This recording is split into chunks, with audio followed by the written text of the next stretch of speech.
بسم الله الرحمن الرحيم الحمد لله رب العالمين الصلاة والسلام على رسول الله صلى الله عليه وسلم.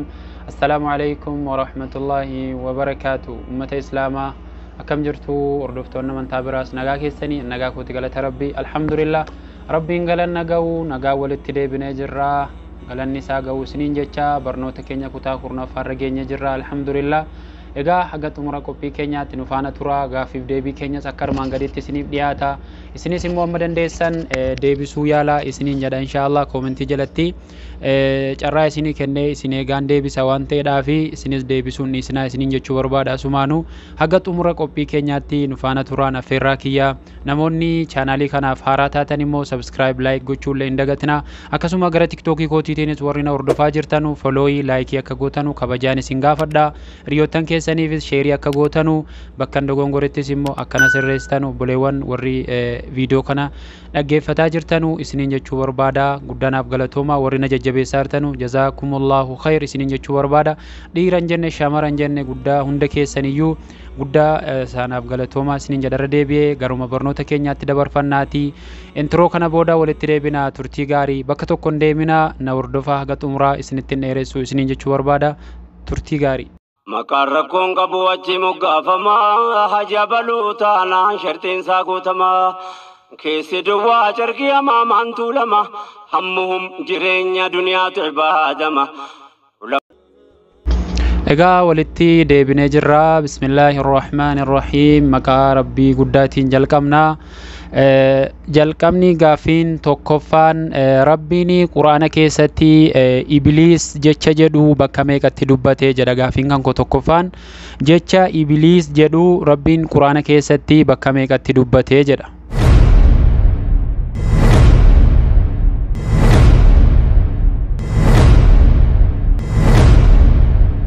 Egaa deebiin bakka 11tti dubbatee jechaadha. Jecha ibliis jedhu rabbiin quraana keessatti bakka 11tti dubbatee jechaadha. Gaaffii lammaffaa biyya namni yeroo jalqabaatiif biyya ruumitti azaane maqaan isaadha eenyu jedhama. Biyya Paaris biyya ruumitti namni yeroo jalqabaatiif azaane maqaan isaadha eenyu jedhama jedha. Gaaffii lammaffaan.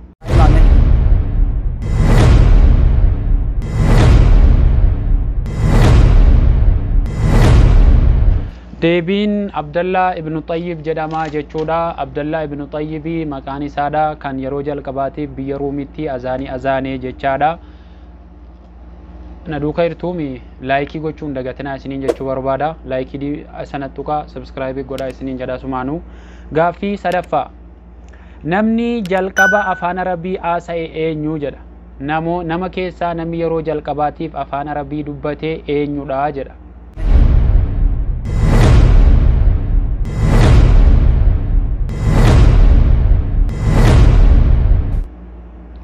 Deebiin Nabi Ismaa'ilii jechaadha alayhi salaam. Nabi Ismaa'ilii jechaadha namni yeroo jalqabaatiif afaan arabii dubbatee jechaadha. Gaaffii arfaffaa wal ta'uu walii wajjin jirraa miina dhaga'uu jirtanii. Gaaffii arfaffaan ulul azmi warri jedhaman eenyuun fayyada?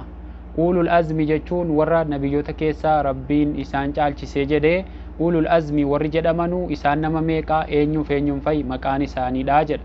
Warroonni ulul azmi jedhaman kun nama meeqa maqaan isaanii immoo eenyudha?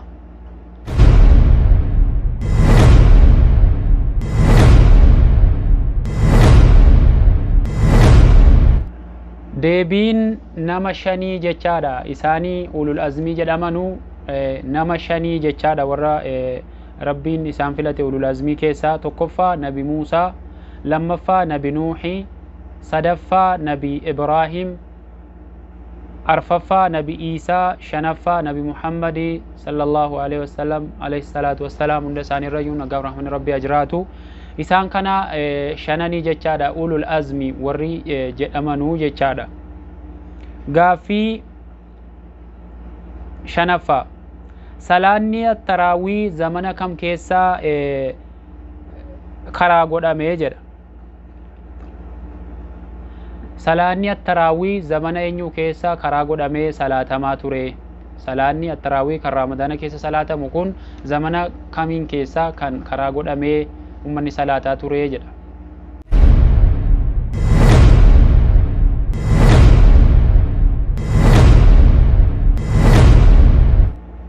deebiin zabana Umar Amir al-Mu'miniin Umar ibn al-Khattab keessaa karaa godhamee jechaadha. Zamana sana keessaa Umar nama walitti qabee masgidatti kan salaatamaa ture zamana Umar ibn al-Khattabii jechaadha. Guyyaa sana Ubayy ibn Ka'ab ka jedhamu imaama itti godhee akkasitti isaaniin salaachisiisaa ture jechaadha. Ubayy ibn Ka'ab imaama godhee Umar ibn al-Khattab zamana sana keessaa jechuudha kan taraawiin salaatamuu jalqabee jechaadha. Gaaffii shanaffaa Nabi Yusuf umrii isaa meeqatti du'ee jedha. Nabi Yusuf alayhi salaam umrii isaa waggaa meeqatti addunyaa kanarraa galee?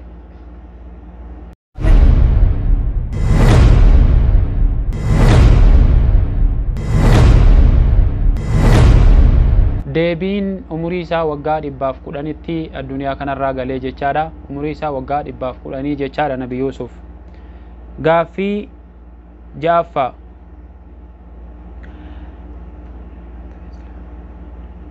namni yeroo jalqabaa ka'u guyyaa qiyaamaa ummata kamii?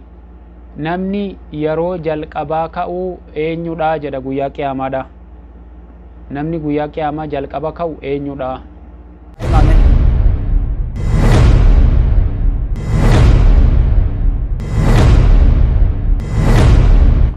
deebiin Nabi Muhammadii jechaadha sallallahu alaihi wasallam. Jalqabni namni qabriin irraa banamtu Nabi Muhammadii jedhanii Rabbiin nama isaanii wajjiniin boriitu jannata sana galu Rabbiin waa taasisuu isiniin jedha. Egaa Rabbiin ollaa isaanii Rabbiin waa godhu nama tuduun irra jiru khayrii hojjetatee boriitu jannata sana badhaafamu Rabbiin hunda keenya waa taasisuu isiniin jedha obboleewwan. Namni jalqaba kaafamu Nabi Muhammadii jechaadha. Gaaffii ja'affaa rusultoonni meeqaa jedha quraana keessatti ka dubbatame? Rusultoota nama meeqa dubbate Rabbiin quraana keessatti? Egaa kan inni erge hedduudha. Quraana keessatti immoo nama meeqa dubbatee jedha.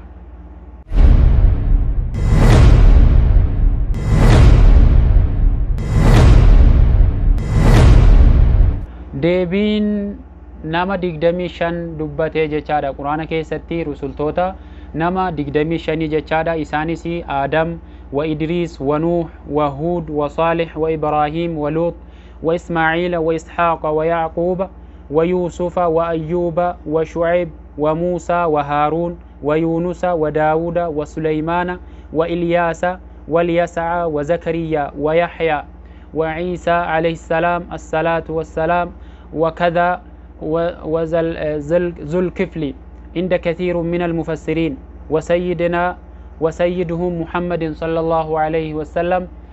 namoota 25 kana jechaadha kan Rabbiin quraana keessatti dubbate. suuraa An'aam keessatti immoo 12 walumatti aansee dubbate jechuudha suuraa An'aamiin keessatti jechuudha. Egaa suuraa An'aamiin keessatti bakka ayata 83 irraa kaasee dubbatee ture jechaadha rusultoota jechuudha.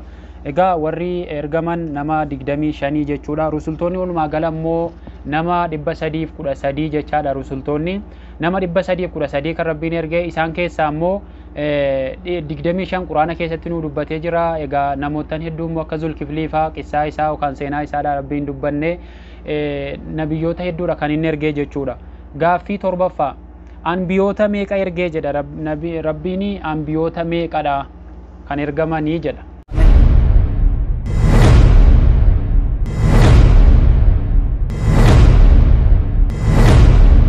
deebiin anbiyoota 124 ergee jechaadha Rabbiin.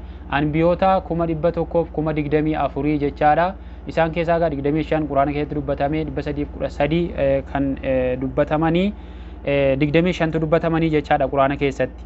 ammoo walitti qabaa isaanii 124 jechaadha anbiyoonni.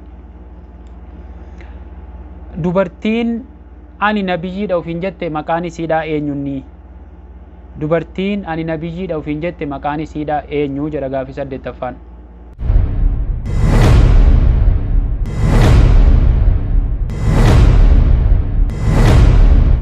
deebiin Sajhaa bint Haaris jedhamti banii Tamiimirraayi qabii gostiisii ani nabiyyiidha kan ofiin jette dubartii maqaan isii Sajhaa bint Haaris jedhamti jechaadha.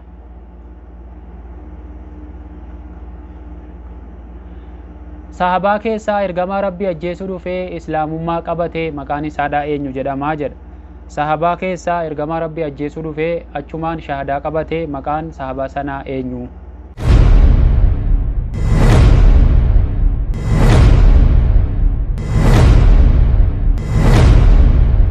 deebiin Umeer ibnu Wahaab jedhamaa jechaadha. Ergamaa Rabbii ajjeesuu dhaqee shahadaa qabate jechuudha. Umeer ibnu Wahaab jedhamaa jechaadha. Gaaffii 9ffaa Umariif namni maqaa Amiira Mu'minaa jedhamu moggaaseef eenyunni jedha. Maqaan Umariif Amiira Mu'minaa ka jedhamu kana namni moggaaseef eenyunni maqaan isaadha namni moggaaseef sunii jedha gaaffiin kan koo.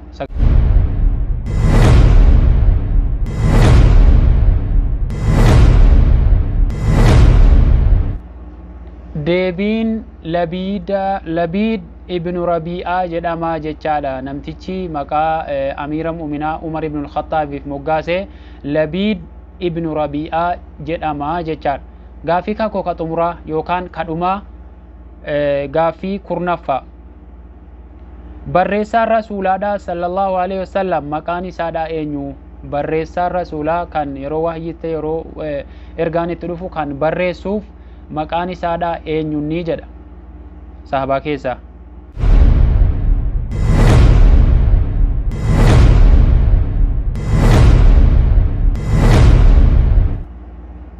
deebiin Abdallaa ibnu Rawaatii jechaadha. Abdallaa ibnu Rawaatii jechaadha kan barreessaa rasuulaa deebiin kanaa jechaadha. Kabajamtoota jaallatamtoota hordoftoonni chaanaalii Rashaad Tuubii jalatti argamtan marti keessanuu hanga yoonaatti warrinaa wajjiniin turtan hedduu tokko naaf galatoomaa isiniin jedha. Viidiyoo kana yoo isinitti tole immoo dhiyootan keessaniif sheerii akka gootanu kabajaan isin gaafadha.